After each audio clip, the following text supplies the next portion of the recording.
दोस्तों नमस्कार, स्वागत है आपका समाचार क्यारी हिंदी न्यूज चैनल में। और लोकतंत्र के इस महापर्व आम चुनाव 2024 में आओ हम सब अपने मत का प्रयोग करें, सभी चुने सही चुने। इसी क्रम में आज हम चर्चा कर रहे हैं दिल्ली के साथ लगते हरियाणा प्रदेश की। हरियाणा में 10 लोकसभा सीटें हैं और उनमें आज हम चर्चा कर रहे हैं सोनीपत और रोहतक लोकसभा सीट की। इन दोनों ही सीटों पर पूरे राज्य की नजरें हैं। दोनों ही सीट पर कई ऐसे समीकरण बन रहे हैं जिससे भाजपा और कांग्रेस के बीच रोचक और कांटे का मुकाबला देखने को मिल सकता है।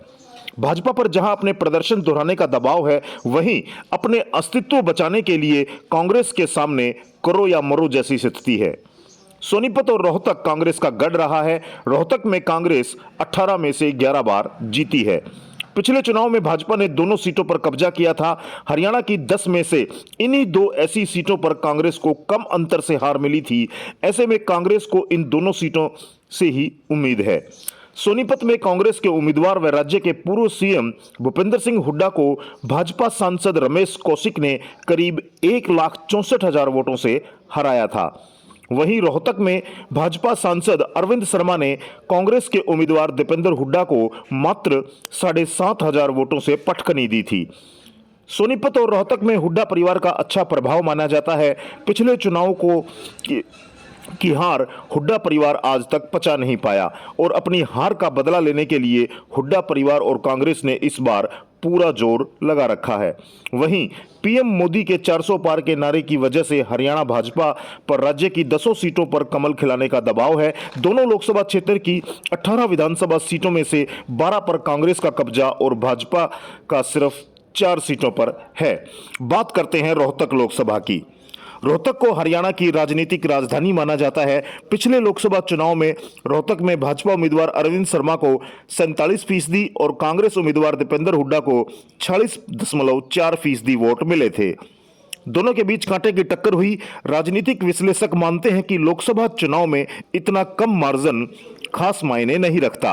रोहतक लोकसभा में 9 विधानसभा सीटें हैं। पिछले लोकसभा चुनाव में भाजपा ने रोहतक, कलानौर, बहादुरगढ़ और कोसली विधानसभा क्षेत्र में बढ़त ली थी। वहीं कांग्रेस ने महम, गड्डी सांपला, किलोई, बादली, झज्जर और बेरी में बढ़त ली थी। दीपेंद्र कोसली से 75,000 वोट से पिछड़ गए थे। दीपेंद्र को 42,845 वोट मिले थे और अरविंद शर्मा को 1,17,825 वोट मिले थे। कोसली अहिरवाल बेल्ट से लगती है, जिस पर भाजपा नेता राव इंद्रजीत सिंह का खासा प्रभाव है।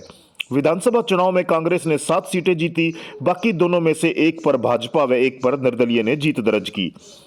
बीते 5 साल में भाजपा ने हुड्डा के गढ़ में सेंध लगाने के लिए कोई कसर नहीं छोड़ी है। पूर्व सीएम मनोहर लाल रोहतक में सक्रिय रहे हैं और सीएम रहते हुए लगातार रोहतक का दौरा करते रहे। साथ ही कई लोगों को भाजपा में शामिल भी करवाया। इनमें पूर्व मंत्री कृष्णमूर्ति हुड्डा भी शामिल हैं। दूसरी तरफ कांग्रेस पिछली हार से सबक लेते हुए छोटी छोटी बैठकें कर नॉन जाट वोटों को अपनी ओर खींचने में जुटी है। दीपेंद्र पिछली हार को जज्बात से जोड़कर सहानुभूति बटोरने की कोशिश में भी हैं। रोहतक की जीत से 5 महीने बाद होने वाले विधानसभा चुनाव में भी एक संदेश जाएगा। इसलिए दोनों ही दलों ने रोहतक का चुनाव जीतने के लिए एड़ी चोटी का जोर लगा रखा है। कांग्रेस ने फिलहाल अपने पत्ते नहीं खोले हैं। हालांकि रोहतक सीट से राज्यसभा सांसद दीपेंद्र हुड्डा को उम्मीदवार बनाए जाने की चर्चा काफी जोरों पर है। दीपेंद्र को रोहतक से उम्मीदवार बनाने के लिए भूपेंद्र सिंह हुड्डा ने कोई कोर कसर नहीं छोड़ी है। पिछले चुनाव में हार के बाद से ही दीपेंद्र अपने इलाके में सक्रिय हैं। गांव-गांव घूमकर अपने पक्ष में माहौल बनाने में जुटे हैं। युवाओं से जुड़े, सेना में भर्ती और बेरोजगारी का मुद्दा, किसानों का और पहलवानों का, पहलवान बेटियों का मुद्दा बनाने में लगे हैं।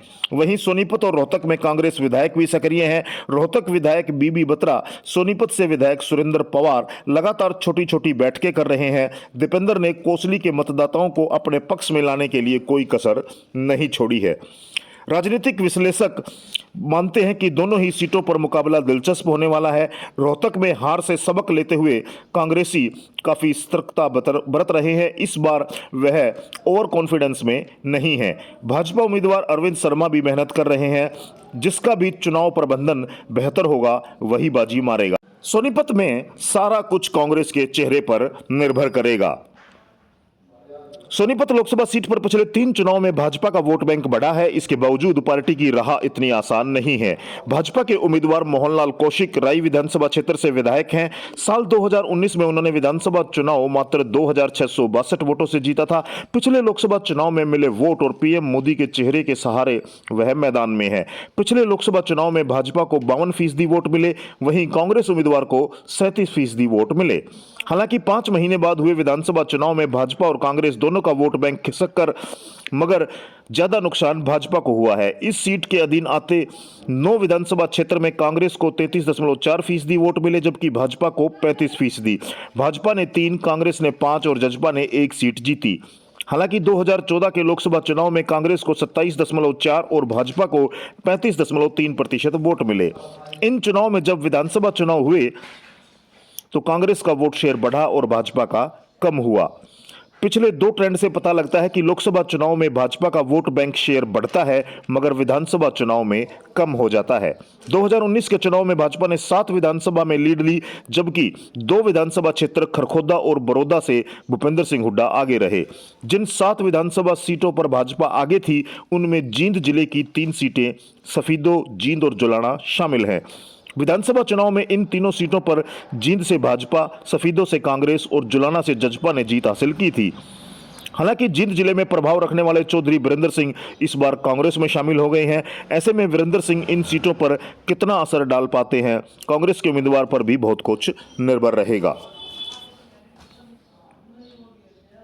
भारतीय जनता पार्टी ने दोनों किलों को फतह करने की तैयारी जोर शोर से शुरू कर दी है।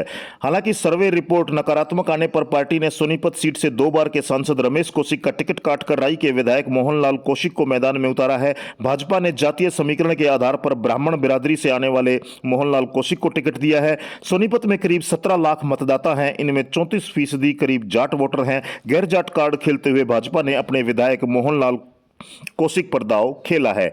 भाजपा ने रोहतक से भी गैर जाट कार्ड खेलते हुए अपने मौजूदा सांसद अरविंद शर्मा पर ही भरोसा जताया है। शर्मा के पास लंबा अनुभव है। वह 1996 में सोनीपत से निर्दलीय कांग्रेस के टिकट पर 2004 व 2009 में करनाल से व 2019 में भाजपा के रथ पर सवार होकर रोहतक से सांसद चुने जा चुके हैं।